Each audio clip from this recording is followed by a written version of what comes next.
7 minutes ont suffi pour effacer 60 années de stabilité. À Dar es Salaam, la Tanzanie, autrefois perçue comme un bastion de paix en Afrique de l'Est, a été plongée dans une situation de chaos inouï. Les écrans de télévision se sont éteints, les signaux numériques ont disparu et les rues se sont enflammées avec la révolte des citoyens. Le calme apparent de la nation a été brutalement secoué alors que les urnes brûlaient à Kinondoni et Kimara, symboles de la rupture. Ce qui semblait être un simple incident technique a rapidement pris des dimensions bien plus profondes. Dans ce tourbillon, Ibrahim Traoré a observé avec attention les événements se dérouler à distance. Mais dans un tel tumulte, qu'en est-il de la dignité de l'Afrique, comme le défend Ibrahim Traoré? La Tanzanie, autrefois modèle de stabilité dans un continent en proie à des bouleversements, s'est soudainement retrouvée à l'aube d'une nouvelle ère d'incertitude. En seulement quelques minutes, une panne numérique a paralysé la nation. Le réseau Internet, sur lequel reposait une grande partie de la vie quotidienne, a cessé de fonctionner à 90%. Ce phénomène qui a affecté la communication, l'économie et même la politique a mis en lumière une vérité souvent ignorée. La stabilité apparente d'un pays peut se fragiliser très rapidement. Ce qui semblait être un simple incident technique a révélé un paradoxe profond. Le calme extérieur n'était qu'une façade masquant une vulnérabilité cachée. Mais ce chaos soudain n'a pas seulement été un choc pour le pays, il a aussi ouvert une fenêtre sur la question fondamentale de la dignité et du droit à l'information. Ibrahim Traoré, lui-même témoin de la situation, a réagi à ce moment décisif en soulignant l'importance de la liberté d'expression et de l'accès à la vérité. Le monde entier observait, se demandant si ce blackout allait être un simple revers ou un catalyseur pour un changement radical dans la perception de la stabilité et de la souveraineté numérique. À 23h17, une coupure radicale a secoué Dar es Salaam, la capitale économique de la Tanzanie, et avec elle l'ensemble du pays. NetBlocks, une organisation spécialisée dans la surveillance d'Internet, a confirmé que le trafic numérique a chuté de 90% en l'espace de 7 minutes. Ce n'était pas une simple panne isolée. Elle était synchronisée à travers les principaux fournisseurs d'accès à Internet. Ce blackout a duré plus de 24 heures, déconnectant non seulement les citoyens, mais aussi les entreprises, les services gouvernementaux et les institutions éducatives. Mais au-delà des chiffres, ce moment a mis en évidence un paradoxe crucial. La Tanzanie, autrefois considérée comme un havre de paix, s'est retrouvée vulnérable face à un événement technique qui a sapé la confiance de ses citoyens dans leur propre gouvernement. L'autorité de l'État a été remise en question, non pas par des manifestations violentes, mais par l'incapacité du gouvernement à maintenir la communication. Au cœur de cette crise, un contraste frappant est apparu. La stabilité du pays, qui était perçue comme un acquis, était en réalité fragile, dépendante de câbles sous-marins et d'un système numérique sur lequel le peuple n'avait que peu de contrôle. Mais plus encore, la coupure a mis en lumière la dépendance croissante des sociétés modernes à la connectivité et aux informations circulant par voie numérique. La panne n'était pas seulement un dysfonctionnement, mais une révélation. Sans accès à l'information, sans voix, la liberté d'un peuple s'éteint rapidement.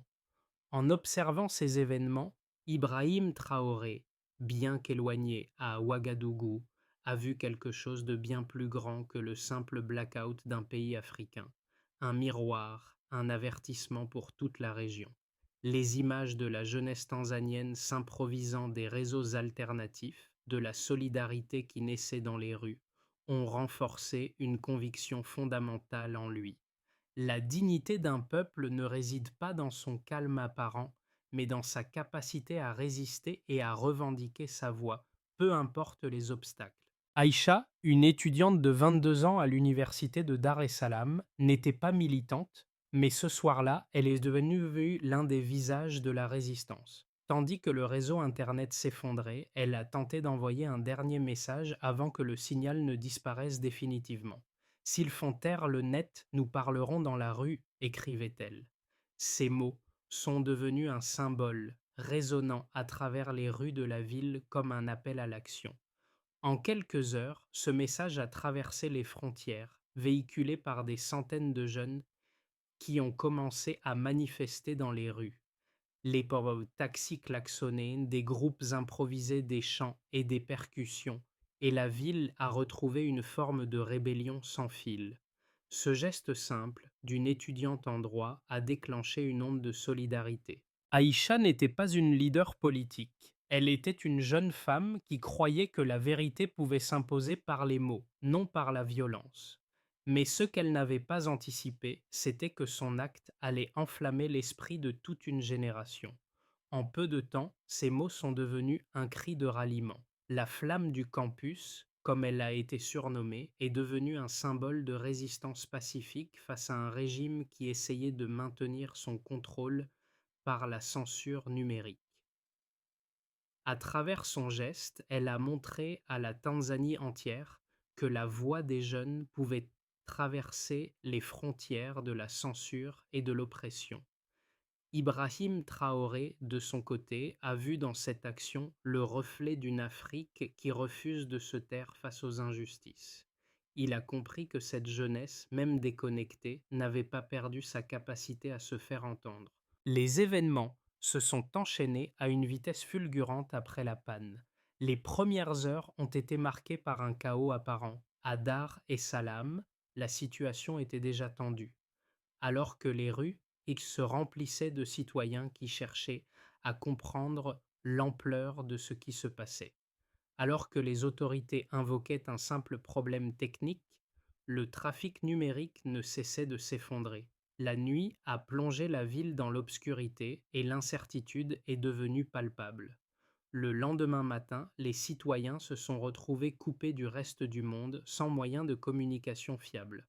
À la télévision d'État, un discours de calme et de stabilité a été prononcé, mais il n'a fait que souligner la distance entre la réalité vécue par le peuple et la version officielle. Les autorités tentaient de rassurer la population, mais l'angoisse grandissait, alimentée par les rumeurs et les images qui circulaient sur des réseaux alternatifs. Les tensions ont rapidement débordé. Les jeunes, inspirés par les messages comme celui d'Aïcha, se sont organisés spontanément. Des manifestations ont éclaté dans plusieurs quartiers de la ville. Le silence imposé par la panne s'est transformé en une forme de résistance bruyante. Les taxis se sont transformés en porte-voix, les vendeurs ambulants ont frappé des casseroles pour se faire entendre, et une véritable révolte populaire a commencé à se propager. Le message était clair, le peuple refusait de se taire. Même sans Internet, une forme de solidarité a émergé dans les rues, entre les jeunes et les moins jeunes, dans une alliance inattendue. Ils ont improvisé des réseaux mèches, des VPN clandestins, et ont utilisé tous les moyens possibles pour continuer à communiquer, à partager des informations et à se battre pour la vérité. Pendant ce temps, à Ouagadougou, Ibrahim Traoré suivait ces événements avec une attention particulière. Pour lui, ce n'était pas seulement une crise tanzanienne, c'était un test pour toute l'Afrique. Dans un contexte de tensions géopolitiques croissantes et de défiance envers les régimes en place, le blackout numérique a révélé les vulnérabilités des systèmes politiques qui se fondent sur le silence imposé. Ibrahim Traoré a vu en ce moment une occasion de rappeler aux dirigeants africains que la dignité humaine ne peut être réduite au silence et que chaque tentative de censure nourrit une résistance encore plus forte. Ce qu'Aïcha et ses camarades avaient commencé avec un simple message, une étincelle dans l'obscurité, est devenu un mouvement symbolique d'unité à travers le continent. Et à travers ces événements, une vérité fondamentale est devenue évidente.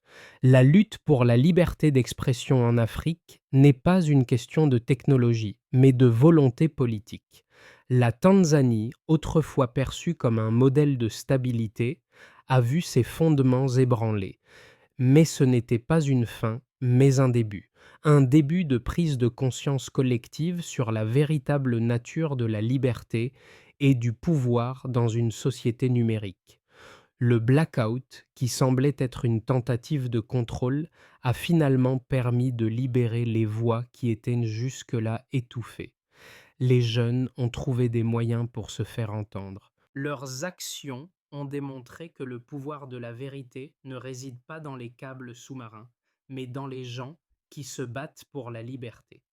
En l'espace de quelques heures, un simple incident est devenu le catalyseur d'un changement qui allait bien au-delà des frontières de la Tanzanie. Les chiffres relatifs à la coupure de l'Internet en Tanzanie témoignent de l'ampleur du phénomène. Selon les données de NetBlocks, la chute du trafic Internet a atteint un pic de 90% à 23h17, une coupure qui a duré plus de 7 minutes. Ce délai semble court, mais il a suffi pour désorganiser un pays entier. En seulement quelques heures, la coupure a eu un impact profond sur l'économie nationale. Les transactions bancaires en ligne ont chuté de 72%, une perte énorme pour un pays où une grande partie des transactions commerciales se fait via des plateformes numériques. De même, les services d'enseignement à distance ont été interrompus, affectant directement des milliers d'étudiants dans le pays. Les chiffres officiels montrent qu'environ 33 millions de personnes étaient connectées quotidiennement avant la panne. Cependant, après l'incident, seuls 4 millions ont pu se reconnecter pleinement durant les 24 heures suivantes. Cette déconnexion a provoqué un bouleversement social et économique majeur. L'impact sur la bourse locale a été immédiat, avec une chute de 11% en 2 jours. Les investisseurs étrangers ont suspendu leurs projets d'infrastructure en cours, tandis que les réservations touristiques ont baissé de 28%. Si l'on analyse ces chiffres, il est évident que l'économie tanzanienne a souffert d'une perte immédiate, mais les effets secondaires ont été encore plus graves. La coupure d'Internet a révélé la dépendance excessive du pays à la technologie pour assurer la continuité des activités économiques, éducatives et sociales. Ce qui aurait pu être perçu comme un simple problème technique a, en réalité, mis en évidence la fragilité de la société dans son ensemble. Les petites entreprises, par exemple, n'ont pas pu fonctionner pendant des jours. De plus, les services gouvernementaux, y compris ceux qui assurent la sécurité publique et la gestion de la crise, ont été largement perturbés. Ce phénomène n'est pas unique à la Tanzanie. Il fait partie d'une tendance plus large sur le continent africain, où plusieurs pays ont adopté des politiques de coupure volontaire de l'Internet lors de périodes de crise ou de tensions politiques. Mais ce qui distingue la Tanzanie, c'est la rapidité et la synchronisation de cette coupure, ce qui suggère une planification délibérée de l'État pour contrôler l'information et empêcher une éventuelle contestation. Cette coupe nette a soulevé des questions sur la transparence du gouvernement et la gestion de la crise. Les rapports du ministère de l'Intérieur ont rapidement divergé des témoignages des citoyens qui ont signalé des violences policières et des arrestations arbitraires de journalistes et d'activistes. L'absence de transparence a exacerbé la méfiance du public à l'égard des autorités et la coupure a été interprétée comme une tentative de répression. Les autorités ont cependant affirmé que la coupure était liée à une question de sécurité nationale, un argument souvent avancé par les gouvernements pour justifier de telles actions. Mais la question qui persiste est la suivante. Comment un incident technologique a-t-il pu entraîner une crise aussi profonde et généralisée? La réponse réside dans l'aveu implicite de la vulnérabilité numérique d'un pays dont les infrastructures sont insuffisantes pour garantir un contrôle efficace en période de crise. L'incident a donc exposé non seulement la dépendance aux technologies étrangères, mais aussi l'incapacité des institutions locales à gérer les crises sans recours à des solutions de censure. Le blackout numérique de la Tanzanie a suscité deux grandes opinions opposées parmi les analystes et les politiciens africains. D'un côté, certains défenseurs de l'ordre ont soutenu que la coupure d'Internet était une mesure nécessaire pour garantir la stabilité du pays. Ils ont avancé que le gouvernement, en coupant les réseaux numériques, agissait de manière responsable pour éviter les risques liés à la propagation de fausses informations et à l'ingérence étrangère. Selon eux, la sécurité nationale exigeait une gestion rigoureuse de l'accès à l'information. Cette position repose sur l'argument que la régulation de l'espace numérique est primordiale pour maintenir l'ordre social, en particulier dans des moments de crise. De l'autre côté, les opposants à cette politique ont vivement critiqué la décision de couper Internet, arguant qu'il s'agissait d'une censure délibérée qui violait les droits fondamentaux des citoyens à la liberté d'expression. Pour eux, le droit d'accès à l'information et la liberté de communication ne peuvent être sacrifiés au nom de la stabilité. Ces opposants ont pointé du doigt les failles dans le raisonnement des autorités, en soulignant que la coupure d'Internet ne résout pas les problèmes sous-jacents liés à la gestion de la crise. En réalité, elle a exacerbé les tensions et contribué à une méfiance croissante envers le gouvernement. En plus, elle a privé une grande partie de la population de l'accès à des informations vitales pour leur sécurité et leur bien-être. Les deux arguments sont valables dans une certaine mesure. D'un côté, l'État a la responsabilité de protéger ses citoyens contre la désinformation et les menaces extérieures. Mais d'un autre côté, l'accès à l'information est essentiel pour garantir une démocratie fonctionnelle et permettre aux citoyens de prendre des décisions éclairées. La coupure d'Internet a mis en lumière cette tension fondamentale entre la nécessité de maintenir l'ordre et le droit à la liberté d'expression. Le défi est de savoir comment équilibrer ces deux priorités sans sacrifier l'une pour l'autre. Ibrahim Traoré, observant les événements à distance, a pris position sur ce dilemme en soulignant que l'Afrique ne doit pas confondre stabilité et contrôle. Selon lui, la stabilité d'une nation ne peut être bâtie sur le silence imposé, mais sur la confiance partagée entre le gouvernement et ses citoyens. En encourageant un débat public ouvert et en garantissant la liberté d'expression, l'État pourrait non seulement renforcer la stabilité, mais aussi la légitimité de son pouvoir. L'incident en Tanzanie montre que, dans le monde numérique d'aujourd'hui, les gouvernements doivent trouver des moyens plus nuancés de gérer la circulation de l'information, sans tomber dans les pièges de la censure brutale. La coupure numérique en Tanzanie a eu des conséquences profondes, mais son impact a été bien plus que simplement technique. Ce qui a commencé comme un incident isolé est rapidement devenu un symbole de résistance pour toute une génération. Les jeunes Tanzaniens, pris au piège de l'incertitude, ont réagi en réinventant leur manière de communiquer, en utilisant des technologies de contournement telles que des réseaux mesh et des VPN. Cette réponse spontanée a montré que, même dans un contexte de répression, l'innovation et la solidarité peuvent trouver des moyens de s'épanouir. Ce qui était perçu comme une tentative de censure est devenu le catalyseur d'une prise de conscience collective. La dignité, la vérité et la liberté d'expression ne peuvent être étouffées par une simple coupure de réseau. Ibrahim Traoré, suivant ces événements à distance, a vu un enseignement fondamental dans cette réaction. Non seulement les jeunes Tanzaniens ont réussi à s'impliquer politiquement malgré les obstacles, mais ils ont également montré qu'il est possible de défier un pouvoir qui cherche à contrôler l'information.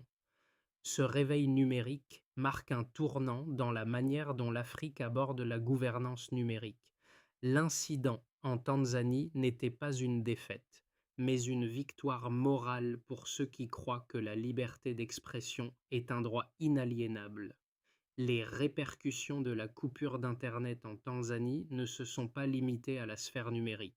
Elles ont secoué les fondements même de la société tanzanienne, provoquant une onde de choc à travers tout le pays. Les jeunes qui avaient jusque-là étaient largement passifs dans la sphère politique, ont trouvé dans cet incident un appel à l'action. Ils ont quitté les campus universitaires et les espaces numériques pour envahir les rues, exprimant leur frustration face à un gouvernement qui semblait plus soucieux de maintenir l'ordre que d'assurer les droits fondamentaux de ses citoyens. La coupure a créé une fracture entre l'État et la population, renforçant la méfiance envers un pouvoir jugé de plus en plus autoritaire. En l'absence d'Internet, les jeunes ont mis en place des réseaux de communication alternatifs. Les étudiants ont organisé des manifestations. Les artistes ont peint des murs avec des slogans anti-censure et les citoyens ont utilisé des méthodes traditionnelles pour faire circuler l'information. Chaque action, aussi simple soit-elle, est devenue un acte de résistance. Mais au-delà des jeunes, la société dans son ensemble a été secouée. Les entreprises, privées de leurs moyens de communication habituels, ont été paralysées. Le secteur touristique, essentiel à l'économie tanzanienne, a été durement touché. Les réservations ont chuté de 28% et les investisseurs étrangers ont suspendu plusieurs projets d'infrastructures. Ces perturbations ont non seulement affecté la croissance économique, mais elles ont aussi révélé la vulnérabilité de l'économie tanzanienne, encore largement dépendante des technologies et des infrastructures internationales. De plus, l'impact social a été palpable. Les familles des diasporas, notamment, sont restées sans nouvelles de leurs proches pendant plusieurs jours. Cela a exacerbé les tensions internes, alimentées par l'incapacité des autorités à rassurer la population sur la situation. La coupure d'Internet a également mis en lumière les inégalités numériques du pays. Les personnes vivant dans les zones rurales ont été particulièrement touchées, incapables d'accéder à l'information ou de continuer à travailler dans un environnement de plus en plus isolé.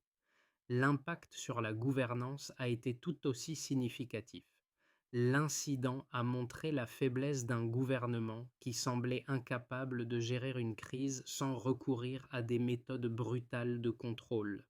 Les autorités ont affirmé que la coupure était nécessaire pour maintenir l'ordre, mais cette justification a été largement rejetée par la société. Les citoyens ont interprété cette mesure comme une tentative de museler la vérité et de restreindre leur droit à l'information.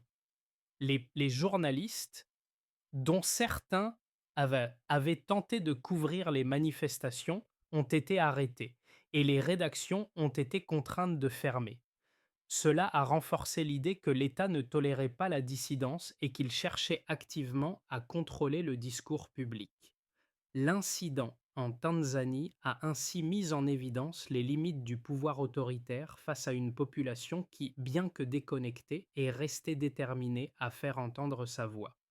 Dans les 6 à 12 mois suivant la coupure d'Internet en Tanzanie, 3 scénarios possibles se dessinent pour l'avenir du pays.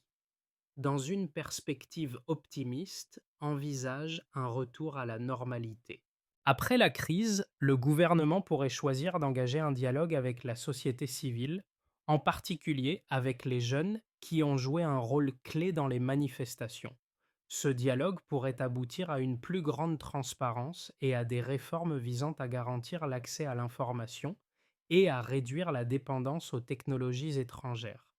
Dans ce scénario, la Tanzanie pourrait devenir un modèle de résilience numérique, avec une société civile renforcée et des autorités plus ouvertes à la critique. L'accès à l'Internet serait rétabli, mais sous des conditions strictes de régulation, permettant à la fois la liberté d'expression et la sécurité nationale.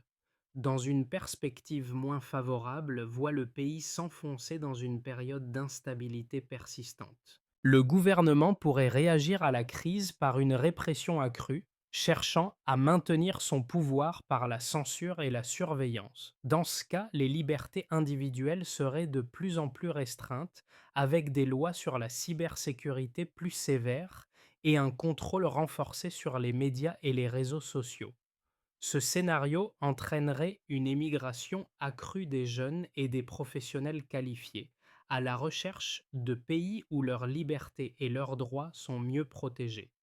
La société se diviserait encore davantage entre ceux qui soutiennent l'autorité de l'État et ceux qui se battent pour leurs droits fondamentaux. Dans une perspective pessimiste, présente une situation d'effondrement social et économique. Si le gouvernement persiste dans sa politique de censure et de répression, la confiance du peuple dans les institutions pourrait être irrémédiablement brisée. La Tanzanie pourrait alors faire face à des tensions internes croissantes, avec une augmentation des manifestations, des grèves et des actions de désobéissance civile.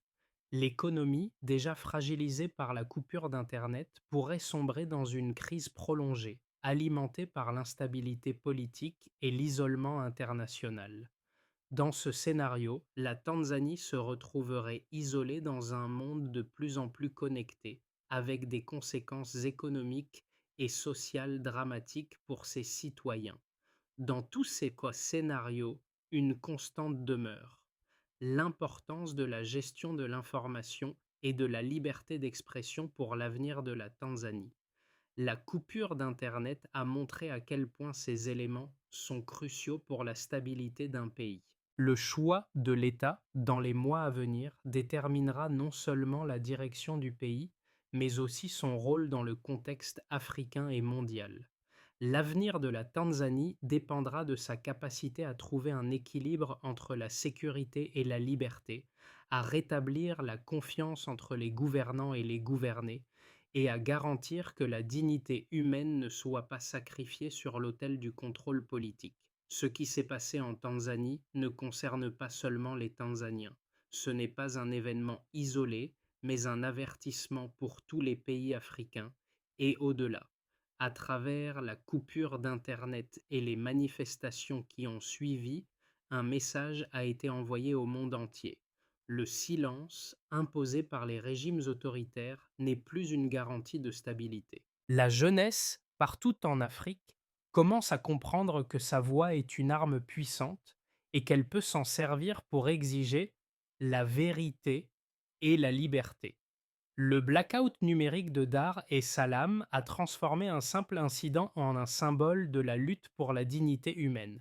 Mais ce n'est pas seulement une question de politique ou de technologie, c'est une question de solidarité humaine.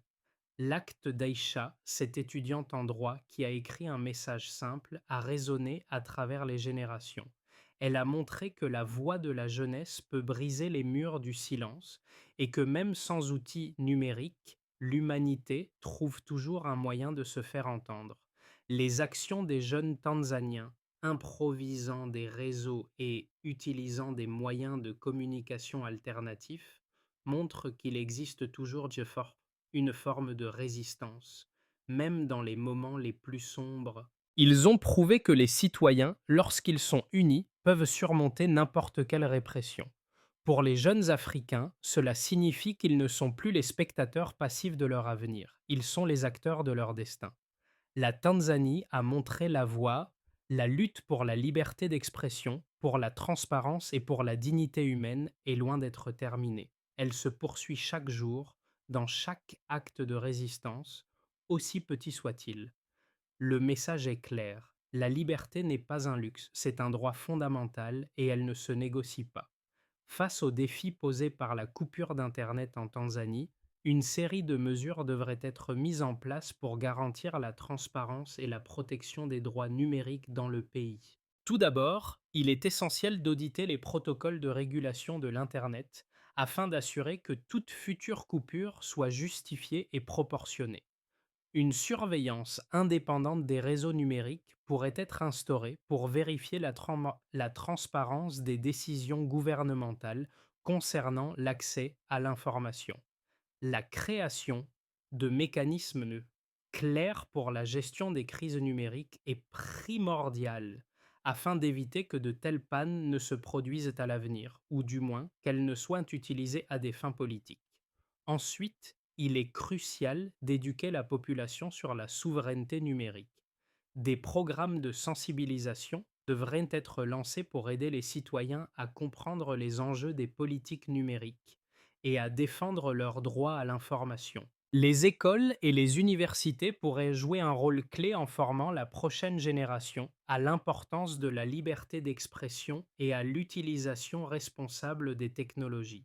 Cette éducation permettrait de renforcer la résilience de la société face aux menaces potentielles à la liberté numérique. Enfin, la mutualisation des infrastructures régionales pourrait réduire la dépendance aux câbles sous-marins étrangers en favorisant la création de réseaux numériques locaux plus robustes. Les pays africains devraient collaborer pour développer leurs propres capacités en matière d'infrastructures numériques, réduisant ainsi leur vulnérabilité aux coupures et aux manipulations extérieures. Cela renforcerait non seulement la souveraineté numérique des nations, mais aussi leur indépendance face aux pressions extérieures. Ce projet ambitieux requiert la collaboration de l'ensemble du continent et pourrait constituer un modèle pour l'avenir de l'Afrique numérique. La scène qui restera gravée dans les mémoires est celle d'Aïcha sous les néons de l'université, envoyant son message désespéré: «S'ils font taire le net, nous parlerons dans la rue.» Ces mots ont résonné bien au-delà des murs de Dar es Salaam, traversant les frontières pour devenir un cri de ralliement. Ce simple geste, celui d'une étudiante qui croyait en la puissance des mots, a ravivé la flamme de la résistance dans une nation en crise. Dans les jours suivants, à travers la Tanzanie, un autre type de lumière est apparu, celui de l'espoir, de l'unité et de la révolte pacifique. Ce n'était pas un éclair de violence, mais une lueur de dignité retrouvée. La véritable richesse de l'Afrique, comme l'a souvent rappelé Ibrahim Traoré, ne réside pas dans la stabilité imposée, mais dans la liberté d'expression et la dignité humaine. Les événements de Dar et Salam ont prouvé que lorsque les voix sont muselées, la vérité finit toujours par émerger.